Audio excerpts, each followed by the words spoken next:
Hello there, everybody. Welcome to another episode of This Old Radio. I went to a flea market in town here Saturday and wound up with quite a bit of stuff. Wound up with these parts right here, which bottom two boxes, nothing but ECG parts and various other electronic parts, bunch of old Radio Shack stuff and various other stuff, RCA, SKs, things like that. I got this afternoon. It's a little Tandy computer. I don't know, I hadn't opened it up. I also got this box of electronics, various things. I got a couple of high voltage triplers in there. And one of the things that I found in here was, and I wish I could have found the other reel, but a reel of the silicone test probe wire, which ain't cheap nowadays. The other thing I've got, would be a nice little checkout, is a Knight 10-watt hi-fi amplifier. So that'll be fun. Various other electronics down there, some more ECG parts. I got, you won't see this ever again, sorted chokes and coils, various things that come in handy. Got some more coils and transformers, and yet more coils and I have transformers back there. Little tool pouch the guy gave me. I got some speakers, various little speakers here, box of tubes right there, and some more transformer wire, and I got a WaveTech logic probe right here. How about that? Seem to be collecting WaveTech. Comes in this nice little holster here. Looks like a glasses holder, but whatever. Anyway, box tubes, various other. I got a box of other coils and stuff. J.W. Miller's not underneath this other box, but ton of fuses. I got a jar of fuses right there. A bunch of resistors, all kinds of wire wound resistors and various things. More fuses, fuse holders. Oh, I'm sorry. This is the bridge rectifiers. Somewhere in here. Yeah, here we go. Panel mount fuse holders. Those things always come in handy. Let's see, more resistors right here. A bunch of Allen Bradley resistors. Wow, I mean, I paid them a little bit more than they were asking for it, but let's see, what else did I get? Oh, and I've been cleaning out too, but I got this today from the same people. It's a Viz WC412A resistance capacitance circuit box, and I had to deox it real good, clean it up real good, but everything on here works properly. Everything's within tolerance. All these capacitors are polyester caps. Nothing wrong with it, no leakage. Once I clean the controls and the switches, this thing works fine, fantastic. Let's see. The guy's going to call me back and send me some pictures later on. He's got a little bit more stuff. But anyway, here's my next project. I'm not sure if it's going to be soon or not, but this will be an upcoming project. But somebody, I think it was X-Ray Tony B, that had one of these that he restored. I don't remember who it was. I remember watching it on YouTube, and I was thinking, wow, I'd like to have one of them one day. But let's take a second. That little RC box that RCA Viz made, I've been wanting an RC box for a long time, and everybody on eBay just wanted an ungodly amount of money for them. So I finally found one. And it wasn't really nothing, but this one is a Sencore Handy 75, and apparently it has 75 values in it. I guess that's why they do that. But this thing has got carbon resistors, 1 watt is R times 1, R times 1,000, they're half watts. Wire ground resistors, R times 1, R times 100, so 20 watts. Then let's see, capacitors, various different ones here.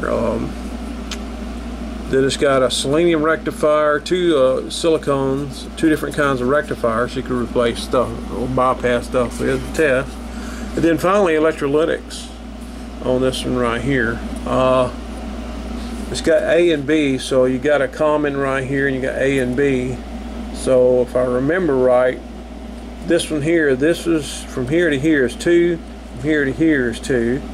Flip up here and this shaft is frozen. I'm going to have to work on this. It's going to be an interesting project. This position 4 to 6, this position 10 to 10, this position 20 to 25, this one here 40 to 25, so on and so forth and whatever and all that. And if I remember right, the way this works, it's all 450 rated too, by the way. But how this works is a combination of the capacitors in here, and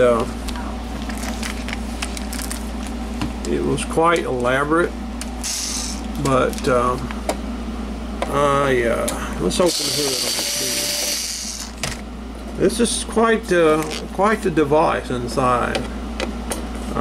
This thing is, I don't know exactly how old this thing is. Judging from some of the components in here, it's got some resistors in here. I call them dog bone, I'm not sure that's right. Or dog toys. They look more like doggy treats, and I'll show you what I'm talking about here in a minute. But this is where X-Ray Tony B, the one he worked on, pulled the knob off. The one he worked on had some bad resistors in it, and of course, half the stuff was out of tolerance. Try to be careful taking this thing apart. This thing is something else. This is what I was talking about. This is you're not going to pick up the phone and order one of these. But there's 3 of these in there. 4 of them, I'm sorry. I don't know if they're good or bad. I just got this thing just about 4 hours ago. But I'll go through this thing and check it all. I know that he had to replace almost all the resistors in his, which more than likely I'll have to do in this one. And look here, you got 1, 2, 3 paper caps. Here's a I think that's a 0.5 microfarad. That's how Mr. Carlson says it, microfarad. Okay, I'm going to call it what Southern boy calls it, microfarad. Anyway, 0.5 microfarad at 600 volts. Another paper cap. I don't know or you know what the value is. I don't want to do it, turn it or nothing like that. Another paper cap here.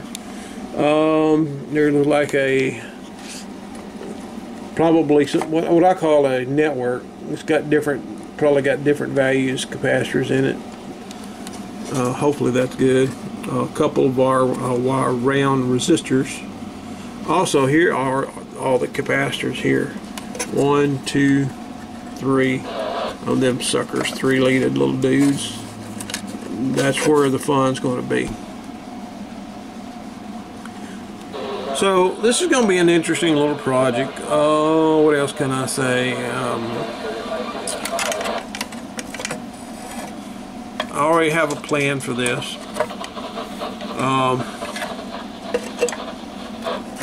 I haven't looked up the schematic on it or anything to see what the value of those white dog bone resistors are. I don't know if that's what it's called. If y'all know the proper term for those old resistors, remind me. I used to know probably, but you know where my memory ain't too good anymore.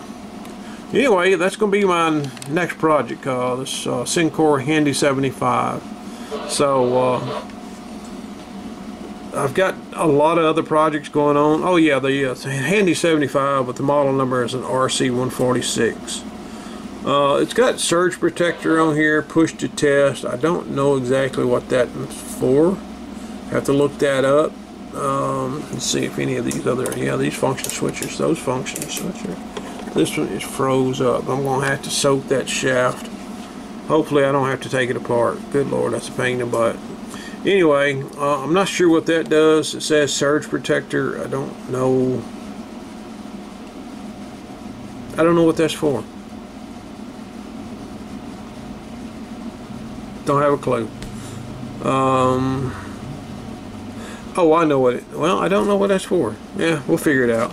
Anyway, that's going to be the next project here. As soon as I can get to it. It may not be for a little while because going back to my shop here, I've cleaned out a lot of stuff. As you can see, bare. All this here, all that section there was full of just stuff that I had. 2 tape recorders. Let's see, 2 tape recorders. I had a big old 20-inch CRT type Sanyo television there. I had a radio there. I had a Tektronix 35 meg scope that I hadn't used in several years. And I just want to put all that in my storage building. So the only thing left in here is the heater, which right now we don't need, but it needs to stay in here. I may put it in the storage building, I don't know, just so I can have room in here. But all of this stuff I'm going to go through, and find places. And what I'm probably going to do, a lot of that stuff, like the wire round resistors and stuff like that, I'm just going to put in some of these kind of containers here and just mark it wire round resistors. And then all the capacitors, different type of capacitors, I'll just put the capacitors in there, like orange drops or electrolytics or whatever, you know. I'll just have all them in different boxes. That way I can just sort through them and find what I'm looking for. You know, relays. I've got relays in here, all kinds of relays. So I'll have them in a box marked relays and stuff. You know, you get the idea. So I got a lot of sorting I got to do, and I made a lot of room here. I hope it's enough. I may have to sort some more stuff and reorganize a little bit. I had a little wasted space, but I can consolidate a little more and, you know, clean up some of this mess here. That it's not hardly used for out. It's got junk thrown in it just because I haven't really had sat down and really cleaned all this stuff up like I should. So it's coming. I got to get it done. All my tubes is under there. I've got various other radio items and stuff like that in there, which I could put some of that stuff out in my storage building. Give me a little bit more room.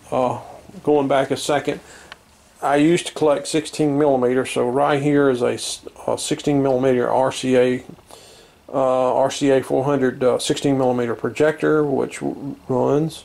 I've got a IEKI, I think, another 16 millimeter. I think this is an SSL.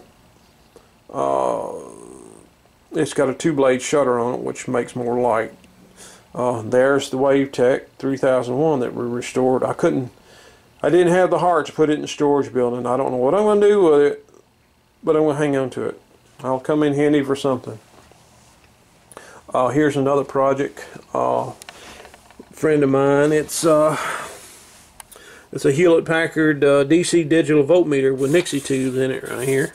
So about $80–90 worth of parts. Just mainly all capacitors. That's what's wrong with this thing. Here's my old Kenwood 40 meg scope. It's a good little scope. This is a Sight Master made by Anritsu. That was gave to me. This is my Sencore. I didn't make a video of this, but this is a Sencore. Really cool scope. I went through this. It's SC61. That's a really cool scope. It didn't work too good when I got it. It was also gave to me by the same people that gave me this, but I went through it. It had issues. It wasn't calibrated. It was off.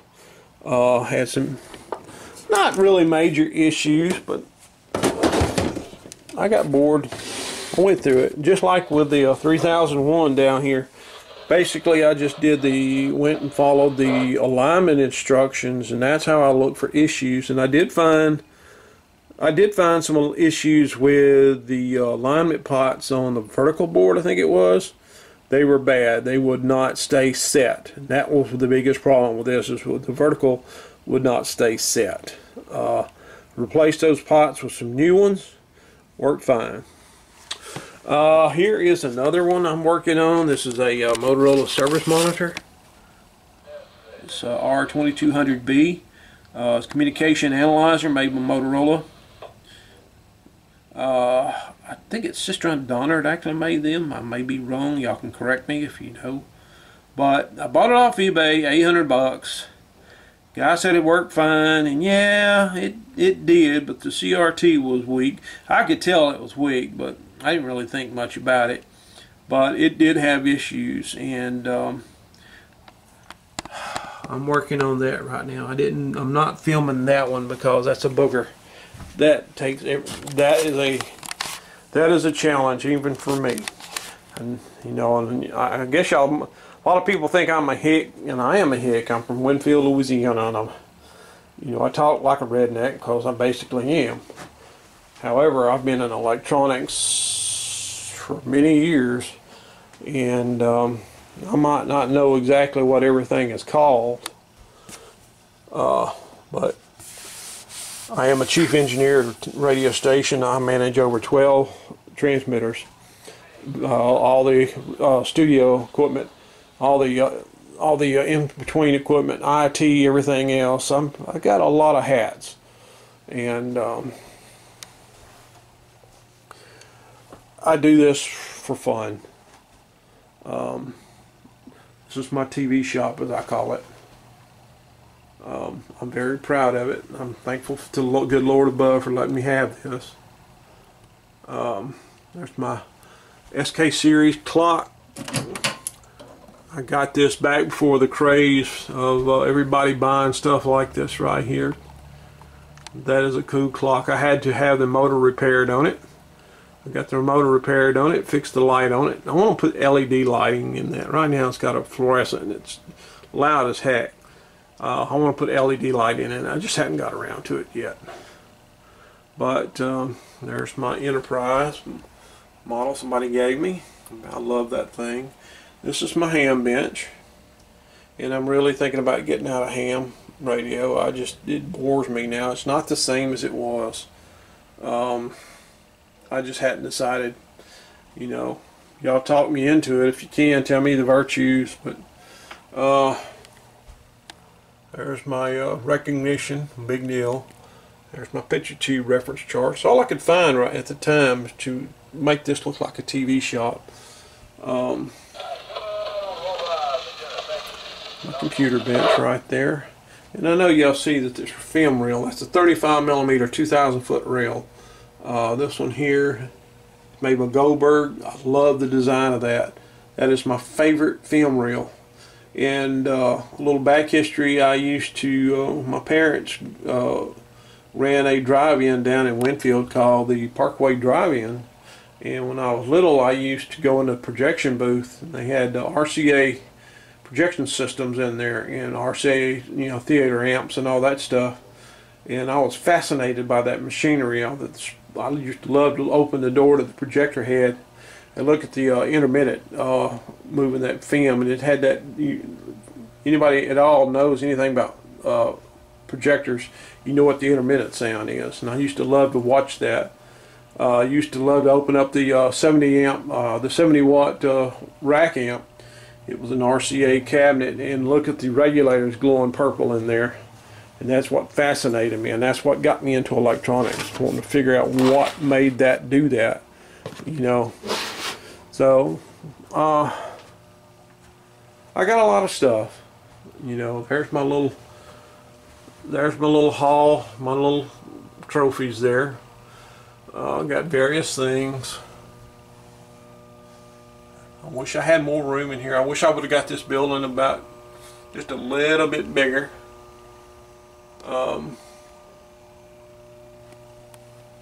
There's my phone. I'm still working on a system to have another one in my kitchen. That way when my wife wants me or somebody wants me, they can just pick up the phone and automatically ring. I haven't come up with a system. I'm too cheap to buy a ringer, but I don't want to put a piezoelectric buzzer in here. I want the actual ringers to work, and I'm going to get it one day. I just ain't devoted my energy to it. And this is a drive-in calendar, and these were just like the Parkway drive-in used to have, except this one's a Prairie drive-in from Terry, Montana. However, these were just like the Parkways, and I just cannot find them anywhere. I even got in touch with people in Winfield, where I'm from, and I can't find these things anywhere. Let's see. There's my Zenith television I bought in Shreveport here a while back. It works, black and white. I use this. There's my DTV converter, and I got various things in here for test setups. There's my little RCA Victor radio restored here a while back. However, the clock motor finally died on it. I'm not sure. I got various other things here. Here is my ultrasonic cleaner that I bought. Big old 1.5 liter sucker. Another device somebody gave me. Big old power supply, universal power supply, UPS 164. Come in handy for stuff. Got me a little, I don't even remember where I got that, a little mini crowbar generator. It just takes a couple of 9-volt batteries. Milliamp meter I use for checking the cathode current of horizontal output tubes. Here's another one. I don't remember. Did I do a video on this? No, I did restuff this. This is my 400D AC voltmeter, which works fantastic. Y'all remember this guy? That thing works flawless now. That 606A signal generator. Here's my little triplet. This one here is a 630PL. Here is my mod monitor.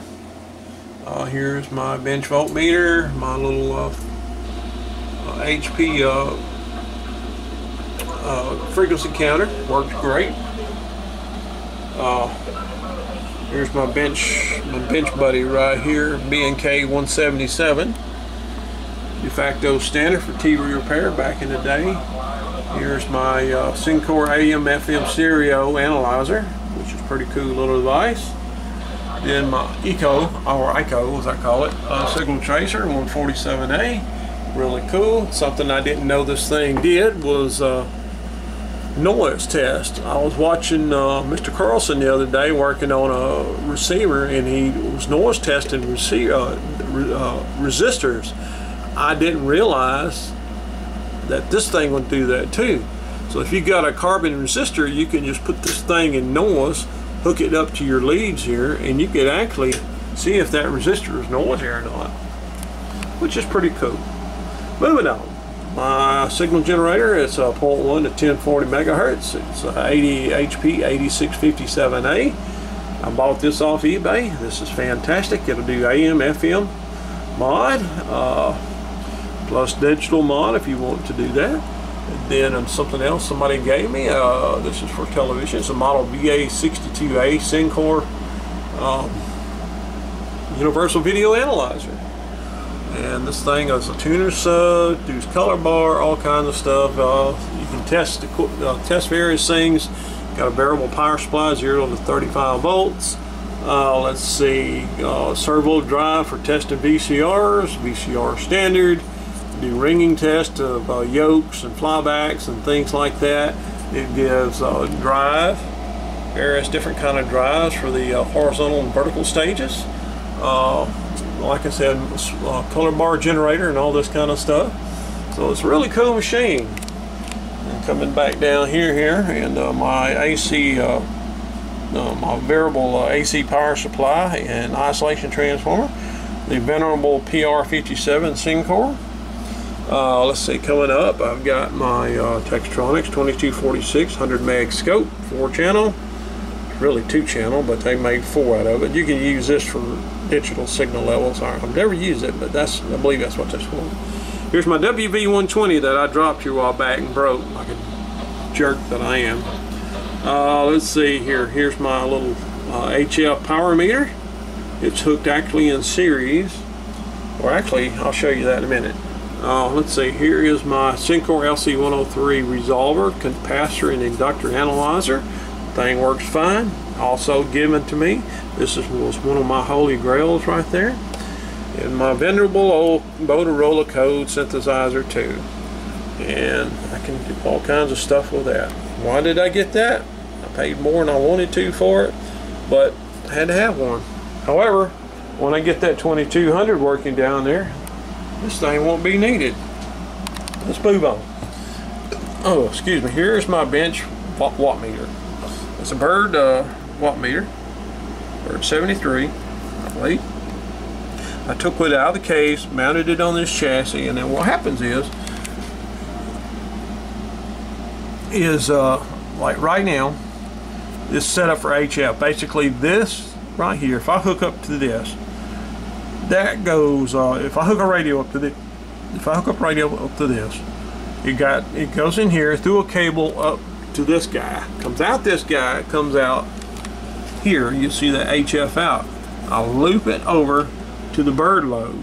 So this goes through the directional coupler right here and out to dummy load, which is right there. Now if I want to check an FM radio, like a two-way radio or something like that, you know, 100 megahertz or above, I just disconnect this right here and I'll hook straight into this and kill two birds with one stone. Let's see, where am I at there? Now the next thing is these little curve tracers that you see that's people selling on eBay. Guy in China sells these things. I got it built, it works good. Ain't quite figured out exactly how to read the curve because the instructions is about as vague as a blind person trying to read a newspaper. Yeah, alright, anyway, my 6284A HP DC power supply, 0 to 24 volts, maximum of 4 amps. I've had this thing forever, but it's nice to have a good, dependable voltmeter. Does have variable, you know, has current limited on there and all that stuff. Let's go back up here now. My little B&K 1820 universal frequency counter is mainly made for audio frequencies, and I use that to set the frequencies on this guy and this guy, and we'll get to that in a second. But let's see, my little what is that, a WaveTech 148A. Stand by. Okay, sorry about that, I forgot where I was. Anyway, WaveTech 148A AM, FM, PM generator. It's a function generator. It's also a military issue. It's SG 1171U. It did have some modifications in it. I took those modifications out, which wasn't too hard. And that comes in real handy. And then my got this out of Hamfest. That's a 654A test oscillator, Hewlett Packard. Very precise little dude here. I had to change a couple of hard to find transistors in it, but it works fine, as far as I know.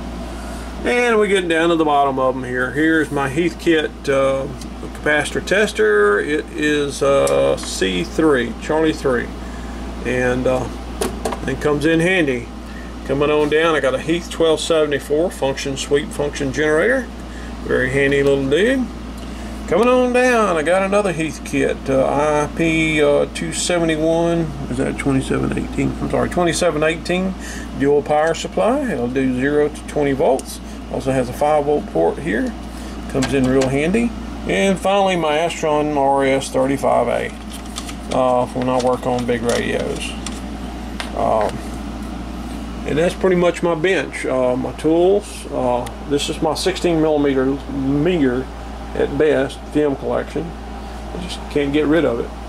All my manuals and books and stuff like that, and a phone. I'm a very popular guy. Anyway, my film collection, my toolbox, which I love, all my reference material right there, all my chemicals right there, all my test leads, my quick ones, my other ones here, Let's see, grid dip meter, Heath transistor tester, my Sencore, I forgot what the model number is, pretty fancy CRT tester, my Weller soldering iron, and then there's my RC box I got fixed, and this is my attachment. You see it, that's my Compactron attachment to my tube tester we'll get to. There's various other junk right here. This is my Motorola communication test set for older transmitters. Of course, more parts right there. My Heiko desoldering iron. But there is my Model 600A Hickok tube tester, which I got for $200. Various other things here. Some of my other projects I already showed you. Let's see, what else? Oh yeah, this big noisy sucker right here, this 8568B spectrum analyzer. Works almost 99% great. It has a little, it needs an alignment, but it works good enough for me, and doing the alignment is something that I'm just not really wanting to do. Anyway, I think that's it. I don't know if I covered all the parts. Yep, there's most of my parts right there. And then all my new parts that I gotta go through and sort out, which caused me to do all that. So anyway, that's it.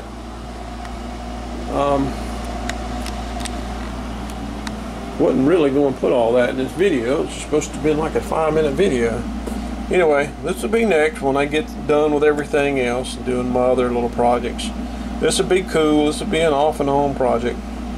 I'll probably wind up ordering $80 worth of parts to fix this. But who knows, I may have all the parts I need to fix it on all this stuff I'm getting out. Anyway, that's it for me. I will see y'all later. Thanks for watching.